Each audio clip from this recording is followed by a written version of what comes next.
मन्नाथ श्री जगन्नाथ मधुगुरु श्री जगद्गुरु मदात्म सर्वभूतात्म तस्मै श्री जीवन सर्वोष्ठ विश्व कल्याणमय परमाराध्य जगत जगत शिवना परम पूज्य पाद शिष्यदा सत्संग भरोसा शिष्य आचार्य सामने सत्संग उपस्थित इष्टप्राण भाई माने स्वामी श्रीमती मातृमंडल छोट छोट यंत्र धर्मसह शुणुवा समस्त ए पढ़ार अधिवासी मानक आंतरिक जय शुणुची आज तृतीय दिवस भातर परिक्रमा पहुंचीजे ब्रह्ममान तीर्थ प्रति गाँ प्रति अंग सत्संग हम से विजय करेंगे एरी प्रभाव स्पर्श मुख पंडित हम भाषा हम मूर्ख पंडित हो न करवा लोक कर न गाइबा लोक गाइब सब संभव हम बोली से लीलानीति प्रकट कर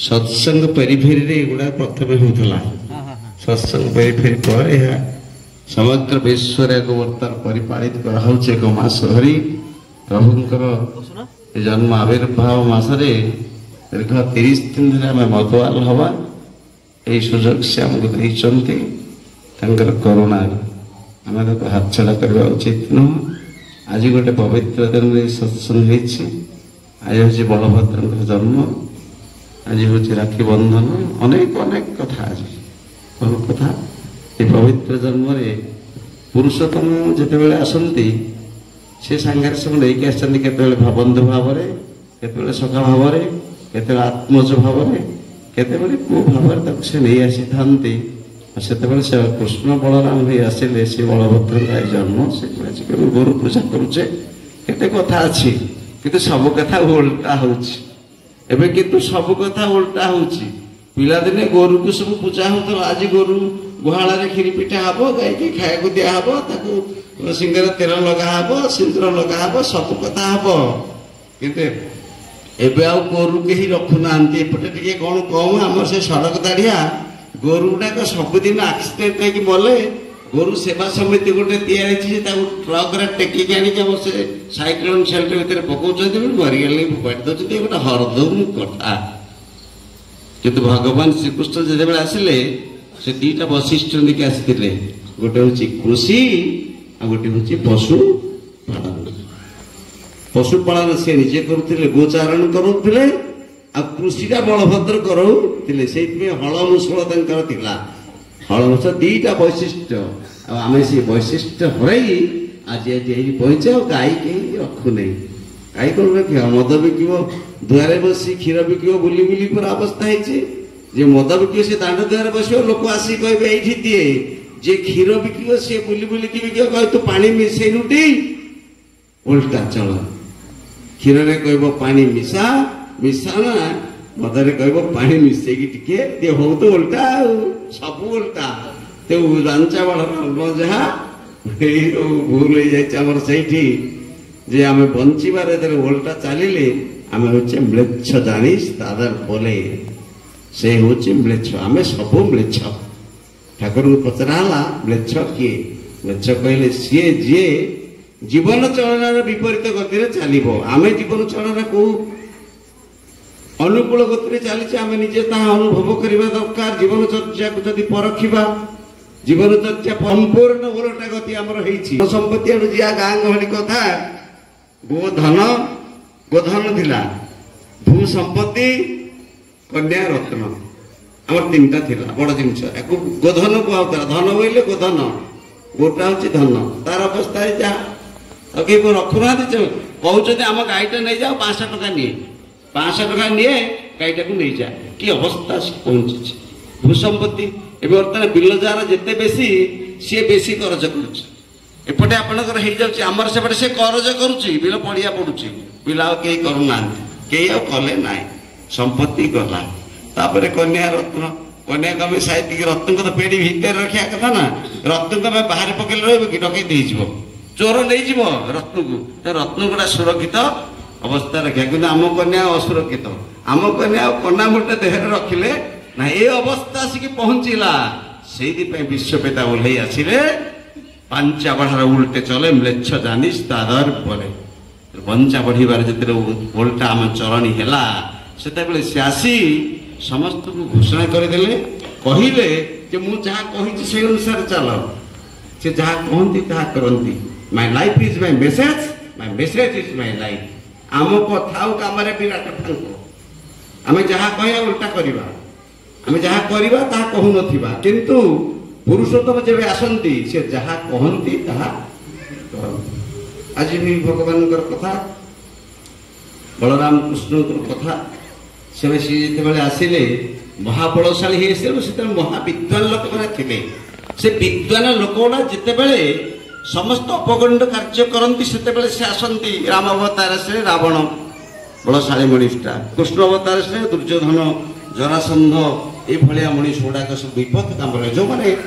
ଯେଉଁମାନେ ନାୟକ, ରାଷ୍ଟ୍ର ନାୟକ, ଯେଉଁମାନେ ନିବିର୍ଜା ପୃଥିବୀ ନିରସ ଧୀରସା ନିଚା ମହତ୍ତା ଗତା ଭୂପାଳ ସୁକର୍ମ ଧର୍ମ ରହିତା ବିପ୍ରା କୁମାର କିଙ୍ଗତା ପତ୍ନୀ ପତିରତି ବିରୋଧିନୀ ପୁତ୍ର ପିତୃ ଦୋଷେ ନହାରଣ କଷ୍ଟ ବର୍ତ୍ତନ୍ତେ କଳି ଯୁଗେ ଧନ୍ୟ।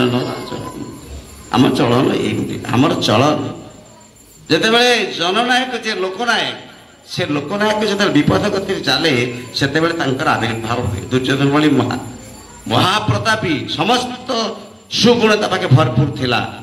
ପଥରକୁ ଛୁଇଁଦେଲେ ସୁନା ହେଇଯିବ, ମାଟିକି ଛୁଇଁଲେ ସୁନା ହବ, ଏଇଭଳି ଦକ୍ଷତା ଥିଲା। ଚାରିଲେ ପଦ୍ମ ଫୁଟିବ, ଲକ୍ଷ୍ମୀ ନିବାସ କରିବେ କାନ୍ଧରେ। ଏ ସମସ୍ତ ସୁଗୁଣ ଥାଇ ଗୋଟିଏ ମାତ୍ର ତାର ଦୁର୍ଗୁଣ ଥିଲା, ସେ କାହାକୁ ଜଗତରେ ମାନୁନଥିଲା। ଭଗବାନ ଶ୍ରୀକୃଷ୍ଣଙ୍କୁ ହୀନବାକ୍ୟ ପ୍ରୟୋଗ କରି କହିଲା ଗୋପାଳ ନନ୍ଦନ ବୋଲି ସମ୍ବୋଧନ କଲା। ଏଗୁଟା ତାର ବଡ଼ ଦୁର୍ଭାଗ୍ୟ। ଆଉ ସେଇ ଦୁର୍ଭାଗ୍ୟଟା ଆମ ଜୀବନରେ ନ ଘଟୁ ସେଇଥିପାଇଁ ସେ ଆସି କଣ୍ଠରେ କହିଲେ, come to me, give an inch in your heart, I will give you everything. ମୋ ନିକଟକୁ ଆସ, give an inch in your heart, তোর হৃদয় ভেতরে মতো ইঞ্চে মাত্র স্থান দিয়ে I will give you everything, মতো ମୁଁ শক্তিশালী କରିଦେବି। କିନ୍ତୁ ସେ ବସିଲା ଭଳି ପ୍ରକୃଷ୍ଟ ସ୍ଥାନ ଟିକେ ହୃଦୟ ଭିତରେ ଆମର ନାହିଁ। ଆମେ ତ ଭରପୁର ହେଇଛି। ମଇଳା ପାଣିରେ ଯଦି ଗ୍ଲାସ ଭର୍ତ୍ତି ହେଇଗଲା ଆଉ ଅମୃତ ପୁରେଇଲେ ତା ଭିତରେ ବସିବ କି? ସେ ମଇଳା ଗୁଡ଼ା ବାହାର କେରେ ହବ? ତେଣୁ ମଇଳାଟା ତ ବାହାରୁ ନାହିଁ, ସେ ମଇଳାଟା ବାହାର ପାଇଁ ଦରକାର ନା। ସେଇ ଯୋଉ ମଇଳା ଭର୍ତ୍ତି ହେଇଛି, ଆବର୍ଜନା ହେଇଛି, ଭର୍ତ୍ତି ହେଇଛି ହୃଦୟ ଭିତରେ, ତାକୁ ଟିକେ ୱାଶ ଆଉଟ୍ କରିବାକୁ ପଡ଼ିବ। କେମିତି ଉଷାଟା ପ୍ରେସର କରିକି ଆମର ବେଳେବେଳେ ସବୁ ପାଣିଟା ଆମର ଘର ସବୁ ୱାଟର ସପ୍ଲାଇରେ ଆମର ଦିନେ ପାଣି ପାସ୍ କଲାନି। ମୁଁ ଯାଇକି ସେ ପାଣି ବାଲା କହିଲି ଆମର ପାଣି ଆସୁନି ନା, ଗୋଟା ତାକୁ ପ୍ରେସର ଦରକାର। କ'ଣ ପ୍ରେସର ଦରକାର? ଗୋଟା ମେସିନ୍ ଆଣିଲା, ସେ ଉପର ଆଡ଼ୁ କ'ଣ ତାକୁ ପ୍ରେସର ଦେଲା, ସବୁ ଯେତେ ଥିଲା ସବୁ କ୍ଲିୟର ହେଇଗଲା, ତାପରେ ଚାଲିଲା। ସେଇ ଯୋଉଟା ପ୍ରେସର ଚାପ ଦରକାର, ସେ ଚାପଟାକୁ ଆମେ ଗ୍ରହଣ କରିପାରେ। ଠାକୁର କହିଲେ I will make you diamond through pressure. ତମକୁ ଚାପ ଦେଇକି ମୁଁ ତମକୁ ହୀରା କରିବି। ଆମେ କିନ୍ତୁ ଚାପ ନେବାକୁ ପ୍ରସ୍ତୁତ ନୁହଁ।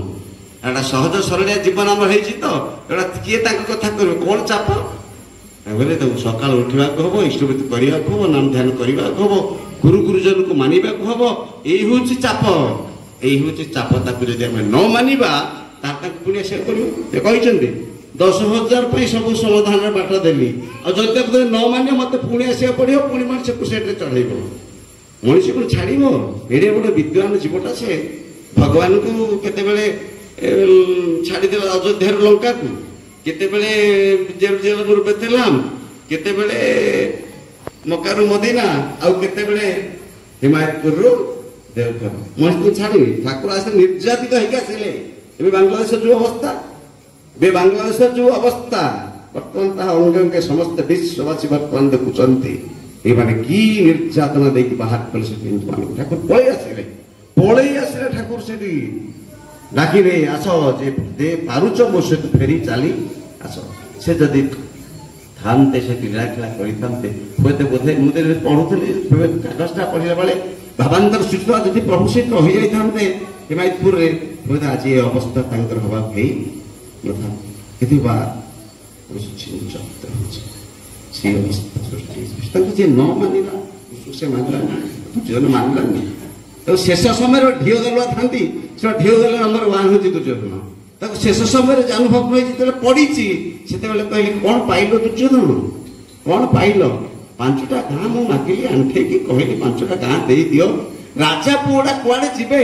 ପାଞ୍ଚଟା ରାଜା ପୁତ୍ର କୋଉଠି ଯାଇକି ରହିବେ, ପାଞ୍ଚଟା ଗାଁ ତାଙ୍କୁ ଦେଇଦିଅ। କହିଲ ବିନା ଯୁଦ୍ଧେ ନ ଦେବି ମୁଁ ସୁଚକ୍ରବର୍ତ୍ତୀ କଣ ପାଏ?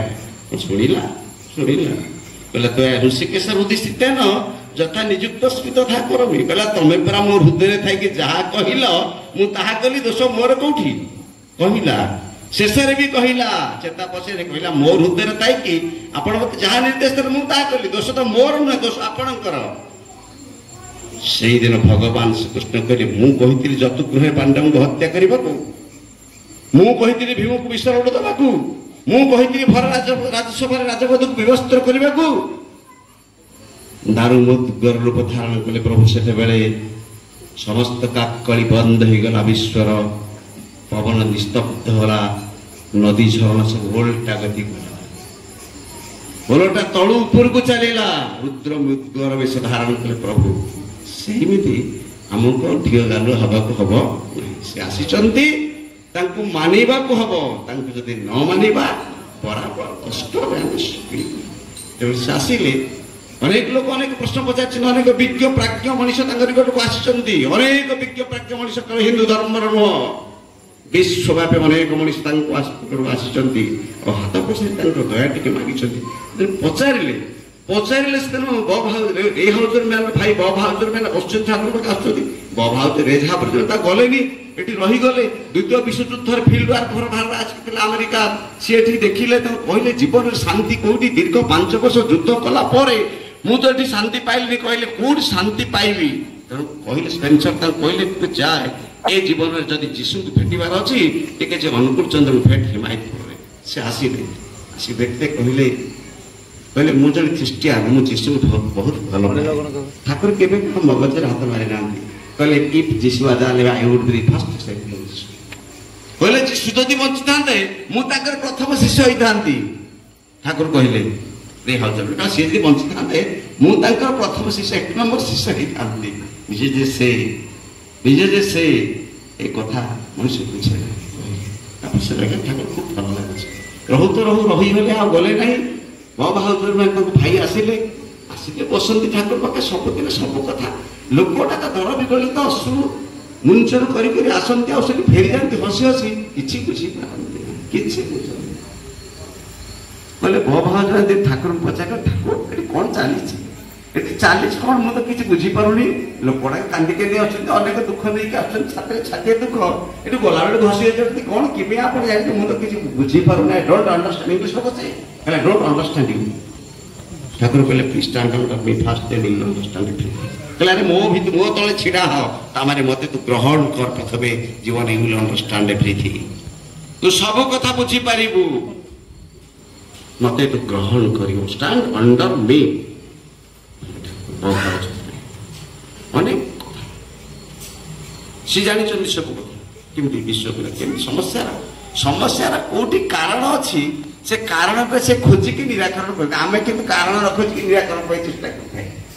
କୋଉଠି ଅସୁବିଧା ହେଇଛି, କୋଉ ଅସୁବିଧାଟାକୁ ଦୂର କଲେ ନିରାକରଣ ହେଇଯିବ ଅସୁବିଧାଟା, ସେଇଟା ଆମେ ଜାଣିନେ। ଆମେ ଗୋଟେ ଅନ୍ଧାର ବାଡ଼ି ବୁଲି ଚଲେଇଛି ଆମ ଜୀବନକୁ। କିନ୍ତୁ ସେ ଖୋଜନ୍ତି କାରଣ ଖୋଜନ୍ତି। କୋବି ଚୋରକୁ ଧରି ଦେଇକି ପଳେଇ ଆସିଲା, ଆସିକି କହିଲା ଠାକୁର କୋବି ମୋର ଚୋରି କଲା, ମୋର କୋବି ଚୋରି କଲା, ଆପଣ ତାକୁ ଦଣ୍ଡ ଦିଅନ୍ତୁ। ଶାସ୍ତ୍ରୀୟ ଭାବ ଦଣ୍ଡର ବିଚାରର ଭାର ନିଜ ହାତକୁ ନିଅ ନାହିଁ। ଠାକୁର କହିଲେ ହଉ, କୋବି ଚୋରି କରୁଛ ନା? ସବୁଦିନ ତ କୋବି ନେଇଛି, 7 ଦିନ ହେଲାଣି ନା 7 ଦିନ ନେଇଛି, ପ୍ରତିଦିନ 2-2ଟା କୋବି 7 ଦିନ ତାକୁ ଧରି ଦେବୁ। କେମିତି କାରଣ ଖୋଜନ୍ତି ସେ 10ଟା ପୁରୁଷ, ତାକୁ ଯିଏ ଧରେନି ସେ ହିଁ ପାଏ। କହିଲେ ସବୁଦିନ 2-2ଟା କୋବି ନେଇ ତାଙ୍କ ଘରେ ଦେଇଦେଇକି ଆସିବ। ସେ କହିଲା କି ବିଚାର ମୁଁ ଆସିଦେଲି ଠାକୁରଙ୍କୁ ଅଭିଯୋଗ ଜଣେଇଲି ଯେ ଯିଏ ଚୋରି କଲା କୋବି ତାକୁ ନେଇକି କୋବି ଦେବି। କହିଲା ଠାକୁର ତ କହିଲେ, ତେଣୁ ସବୁଦିନ ନେଇକି କୋବି 2-2ଟା ଦେଲା। 2-4 ଦିନ ଦେଲା ପରେ ସେ ଭାରି ଲଜ୍ଜିତ ହେଲା। କହିଲା ଭାଇ ତୁ ଆଉ କୋବି ଧରିକି ଆସିବୁନି, ଆଉ ଯାହା ତ ମୁଁ ଦଣ୍ଡ ପାଇଲିନି ପାଇଁ ଯେତିକି ଲାଜ ହେଲାଣି, ତୁ ଆଉ ଏଣିକି ମତେ କୋବି ଦେଲି, ସମସ୍ତେ ଜାଣିଲେଣି ମୁଁ କୋବି ତୋର ଚୋରି କରୁଥିଲି। ନା ମୁଁ ତ ଛାଡ଼ିବିନି। ଠାକୁର କହିଛନ୍ତି 7 ଦିନ ତ ଦେବାକୁ, ତୁ ଚାଲ। ଯଦି ଠାକୁର ପାଖରେ ଯିବୁ, ଠାକୁରଙ୍କୁ ଅଭିଯୋଗ କଲା ଠାକୁର ମନା କରିଦେଲେ ମୁଁ ବନ୍ଦ କରିବା ମୋର ତୁ ନାହିଁ। ସାଙ୍ଗ 2 ଜଣ କଲେ। କହିଲା ଠାକୁର ଟିକେ ହସିଲେ, କହିଲେ କ'ଣ ହେଲା? ନା ମୁଁ ଆଉ ମତେ ଆଉ ସେ କୋବି ନ ଦେବୁ, ମୁଁ ଭାରି ଲଜ୍ଜିତ ହେଲାଣି, ଜୀବନରେ ଆଉ ଭୁଲ କରିବିନି। ନା କାହିଁକି? ତୋର କୋବି ଦରକାର ଥିଲା ତ, କ'ଣ ଆବଶ୍ୟକତା ଥିଲା, ତୁ କୋବି ନେଇ ଖାଇଲୁ। କେବେ ଚୋରକୁ ଚୋର କହିନାହାନ୍ତି। आलोचना चलला किसी समय पर ठाकुर कहले हरि केते कवि करछु कि ना बहुत कवि करछि हाड़ कोटी बिकुछु ना कोटी बिक्री हेई पारछु कवि और नष्ट हो जाय सब कवि बिक्री हेई पारुनी गाँ गहल रे कवि किए मोर एते कवि नब कहले हरि तू कोन करछु कि रे कवि चोर कहले ना मु बसछि ना तू तार कवि किछि किणी देई कहले केते बिकी दोनु तो कहले कहला तोर तो बहुत कवि तू एटी मार्केटिंग करि पारनु ताके टिके कम पैसा देई देबु तापर सेटा तो नहीं जीव कलिकता बिकी दो टिके चढ़ा रे से दी पैसा पहला से माले माल तू कवि बिकी देले तू भी माले माल आ हेटा करूनो ठीक है कवि बारी बगीचा वाला कहला हां ठीक है मु ता कवि एती पैसा दे देबी से ने मत पैसा दे दो खूब खुशी आलादी तो कवि से कहला कहला ठाकुर मु ताको सेही कथा कहउतली मु ताको प्रथमे एई प्रस्तावटा देखली तू तो एते कवि बिकी पारिबनी मते टिके कम पैसा दे देले मु नै कलिकता बिकी देबी बिकी देला पर तू लाभ मोर लाभ सब भल मो कथा मानला तो रागरे मु कवि चोरी कारण बुझंती सी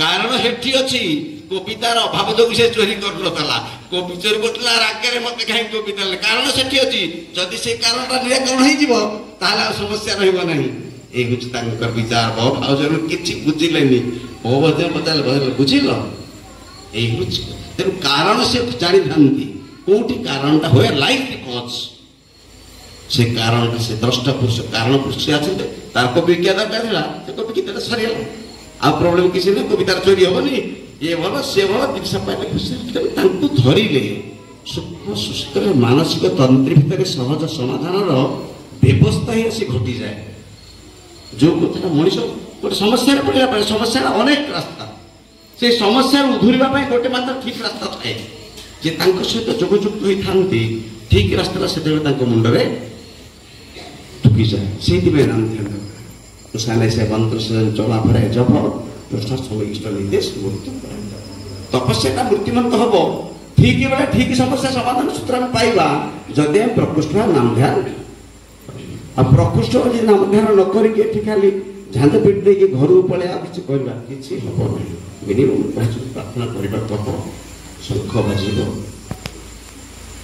प्रीति ए दौड़ भौड़ बांधे मंगल काम आम कहूँ झौड़ बांधे मुझे 200 कि 500 टका देवी 1000 टका देवी से कितु कथा ना सुभद्रा बांधे बलभद्र हाथ में कितु कथा ना कथा अच्छी प्रीतिर कथा कथा अच्छी भाई भौणी भाई भाई भीतर जोटा बर्तमान एकदम विरल होता बर्तमान विरल होता लोक पिला को पिला जहाँ आम तो शिखे पारे बर्तमान सब दिवस पालन आने 365 दिन केते सह दिवस हलानी आज पितृपूजन दिवस काली मातृपूजन दिवस काली अमुक दिवस काली समुक दिवस सबुदिन कागज गोटे गोटे दिन 3-3टा दिवस पड़ुछि कहीं नाम भितर आ भाव ना जो सुख सूत्र भल पाइबार भाव ठाकुर गोटे कथा कहते भालबासार कथा आ किसी कहना प्रति प्रत्येक आपणार भाव तो भल पाइले आपणार घर चली मनीष को भल पाए तारी गोटे सफलता न भल सुख मनुष्य सुख शांति से झरी आसो कि सुख शांति आम ये प्रति मुहूर्त दौड़े कि ठीक कम करूँ से केते लोक दीक्षा नहीं अनेक लोक दीक्षा नहीं करूना कही बैगण पार्टी रहा से समय इष्ट निर्देश मृत कर डाकरा आसी जो मैंने शोक उठा केते करुचे आम निजे निजे पचार आमको निजक निजे पचार हम केते करुचे केते जन को 30 दिन श्रावण परिक्रमा चलला पुणी 30 दिन भाद्र परिक्रमा 60 दिन हर तुम आम सत्संग पाइले ठाकुर सत्संग से काम एटी धान पिटिकी अमुक करके आत्मबाजार करके बड़ कथा करके केतुका आम लोक को असतरा लोक को सजाड़े से मुख्य आम धान चाष करवा ठीक धान केंडा बेल को पोक जदि मारिगला आमर धान फसल जहाँ आम जो लोक को सजाड़ी न पारे सत्संग करवा तेणु समस्ते एवं सजाड़ी हवा दरकार प्रत्येक लोक को नहीं आसे अनेक लोग दीक्षा नहीं दीक्षा नहीं रही जाइए बुझीपारे ना रही जाइए अभिमान रही ना बुझीपारे ना शिखी आस कौन पका पैसा मार सबुदिन कथा उठिकी पहाटियार खूब भल निद लगे से उठ उठ 4टा उठ पानी कथा जुआड़े जीवन कथा किए कर कार्तिक मास धर्म वर्ष को थे ଏଟା ଖାଇବନି ନିଷ୍ଠାପର ଭାବରେ ରହିଯିବ। ଏଟା ମୁଁ କ'ଣ ହବିଷ କରିଛି, ହବିଷ ମୁଁ ଜେଜେମା ହବିଷ କରେ, ହବିଷ କରିବ, ହବିଷ କରି ଯେତେକ ଅଖାଦ୍ୟ ଜିନିଷ ସବୁ ଜାଗା ରାନ୍ଧିକି ଦିଏ। ଆମର ଯେତେବେଳେ ହବିଷ ହେଲା ସ୍ୱସ୍ତି ହେଲା ହବିଷ କଲୁ ଆମେ, ମୁଁ କହିଲି ହଁ ସେମିତି ଅରୁଆ ଚାଉଳ ଭିତରେ ପଡ଼ିବ, ସାରୁ ପଡ଼ିବ, କଦଳୀ ପଡ଼ିବ, ଦେଶୀ ଆଳୁ ପଡ଼ିବ, ଘାଣ୍ଟ ଗୋଟା ଭଲ ଡାଲମା ହବ ହବିଷ। ଆରେ ଏଇ ହବିଷ ଯେ ବିଚିତ୍ର ହବିଷ, এই হবিষ ଆଉ সেই হবিষ ভিতরে বিরাট তফাৎ। আরে পেট উপাসিয়া বেলକୁ সারু খাইব, পেট উপাসিয়া ইଆଡ଼େ এসিড ঝরদোস তেরে ও খটা খাইব, পেট উপাসিয়া যেତେବେଳେ এগুলা সব খাইলে কোন হব অবস্থা, অবস্থাটা কোন হব? ঠাকুর গন্ধর সে খাদ্য যেମିତି କହିଛନ୍ତି ମାନିବାକୁ ଆମେ ମାନୁ ନାହିଁ, ଆମେ ଆମ ମାଫିକ କରୁଛେ, ଆମେ ଠାକୁରଙ୍କ କଥା କରିବାକୁ ପଡ଼ିବ, କଣଟା ମାନିବାକୁ ହବ, ତାଙ୍କ କଥା ମାନିବ। Carry out the commands of Guru without start up least hesitation is secret success. ବିନା ଆପତ୍ତି ବିନା ଓଜରରେ ତାଙ୍କର କଥା ମାନିବାକୁ ହବ, ସେ ଯାହା କହିବେ ତାହା କରିବାକୁ ହବ। ଅର୍ଜୁନକୁ କହିଲେ, ଅର୍ଜୁନ ଯାହା ଯେତେବେଳେ କହିଲେ, କୃଷ୍ଣ ଆଜି ବଳଭଦ୍ର ଜନ୍ମ, କୃଷ୍ଣ କଳିଯୁଗରେ ଚାରିଟା କୃଷ୍ଣ, ଗୋଟେ କୃଷ୍ଣ ନୁହଁ। ଆମେ ଗୋଟେ କୃଷ୍ଣ ଜନ୍ମାଷ୍ଟମୀ ଦିନ ପୂଜା କରୁଛେ, ଆଉ 3 ଜଣ କୃଷ୍ଣ ଅଛନ୍ତି, ଜନ୍ମ ହିଁ ନାହାନ୍ତି କୃଷ୍ଣ ହେଇକି। ଗୋଟେ ହଉଛି ବସୁଦେବ ମହାଦେବ କି ନନ୍ଦନ କୃଷ୍ଣ, ଯାହାକୁ ଆମେ କୃଷ୍ଣ ବୋଲି ଭାବୁ। ଆଉ ଗୋଟେ କୃଷ୍ଣଙ୍କ କଥା ମାନି ମାନି ମାନି ମାନି ସିଏ ହେଇଗଲା ଦ୍ୱିତୀୟ କୃଷ୍ଣ, ସେଟା ହଉଛି ଅର୍ଜୁନ। ତାକୁ ଯାହା କହିଲେ ଖାଲି ମାନିଲା, ଆଉ କିଛି ନାହିଁ, ତା ଖାଲି ମାନିଲା। ସେ କହିଲା ଯାହା କହିଲେ ଏଠି କରିବା, ଅମ କରିବ, ମାନିଲା, ସେ ଦ୍ୱିତୀୟ କୃଷ୍ଣ ଅର୍ଜୁନ।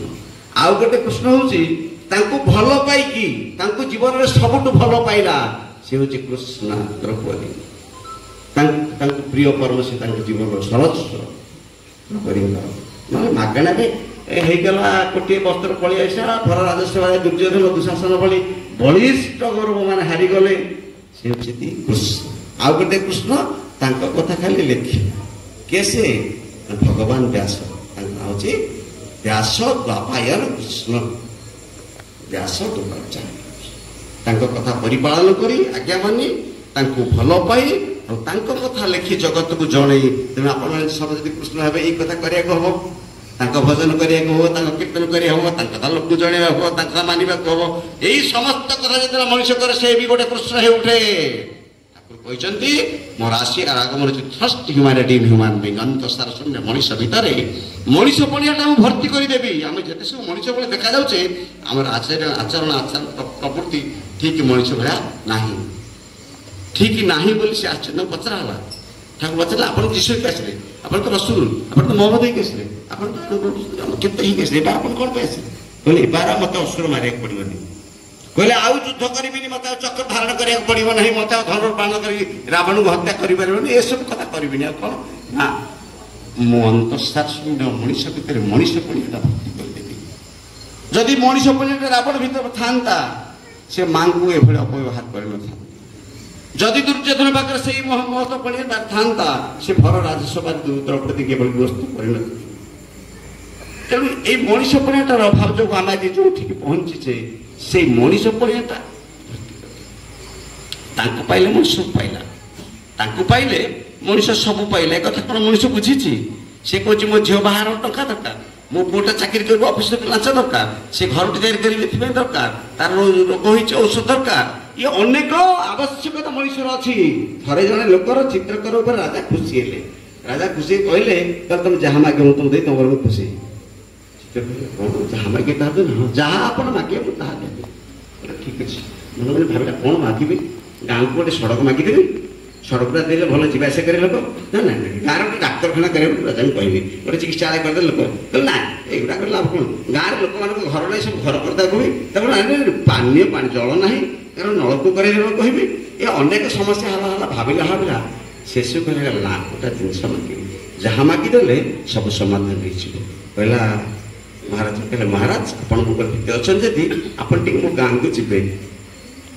ରଜା କହିଲେ ଆପଣ ମୋ ଗାଁକୁ ଯିବେ, ଟିକେ ଖାଲି ବୁଲି ଆସିବେ ଗାଁକୁ। ସବୁ ଲୋକମାନେ କହିଲେ ଏଇଟା କେଡ଼େ ମୂର୍ଖ, ଆରେ କ'ଣ ଯାହା ମାଗିଥାନ୍ତେ ତାହେଲେ ରାଜ୍ୟରୁ ଯଦି ଫାଳେ ମାଗିଥାନ୍ତା ଦେଇ ଦେଇଥାନ୍ତେ, ଇଏ କ'ଣ ତାଙ୍କ ଗାଁକୁ ରଜା ଯିବେ ବୋଲି କହିଲା। ସମସ୍ତେ କହିଲେ ୟାଠୁ ଭଳି ମୂର୍ଖ କିଛି ନାହିଁ। ରଜା ଯିବେ କହିଲେ କ'ଣ ହେଇଯିବ, ରଜା ଯିବେ, ମନ୍ତ୍ରୀ ଆଦେଶ ଦେଲେ, ଡେଙ୍ଗୁରା ପେଟା ହେଇଗଲା, ଅମୁକ ଦିନ ରଜା ଅମୁକ ଗାଁରେ ଉପସ୍ଥିତ ହେବେ। ତେଣୁ ସଡ଼କ ତିଆରି ହେଇଗଲା, ରଜା ଯିବେ ନା ଛେନା ଚାଉଳ ସଡ଼କ ତିଆରି ହେଇଗଲା। ଆରେ ପିଇବା ପାଣି ଠିକ ଅଛି ନା, ପୋଖରୀ ସବୁ ସଫା କର, କୂଅ ନଡ଼ିଆ ବାର କାଡ଼ିଆ ଖୋଳ, ସେ ସବୁ ହେଇଗଲା। କାରଣ ଶିକ୍ଷା ଦୀକ୍ଷା ଠିକ ଅଛି, କାଳେ କିଏ ଆସିକି ଅଭିଯୋଗ ଜଣେଇଦେବ ରଜା ଆଗେ ଆମ ଗାଁରେ ଚାଟଶାଳୀ ନାହିଁ, ପିଲା ପଢି ପାରନ୍ତି, ମନ୍ତ୍ରୀ କହିଲେ ଖୋଲ ଚାଟଶାଳୀ ଖୋଲ। আর তাকে যেতে যাহা সব অসুবিধা লা সবু সমাধান হলা পরে রজা যাবে, রজা বিজে করবে না সাধারণ কথা। রজা যে আসবে সবু সব হয়ে গেল, সে মাগিদেলে গোটে স্কুল করা হইতান্তা, নহলে গোটে ডাক্তারখানা করা হইতান্তা, নহলে কিছু লোক ধর্ম পাইথান্তে, কিন্তু সে যে আসবে সবু সমাধান হয়ে যাব।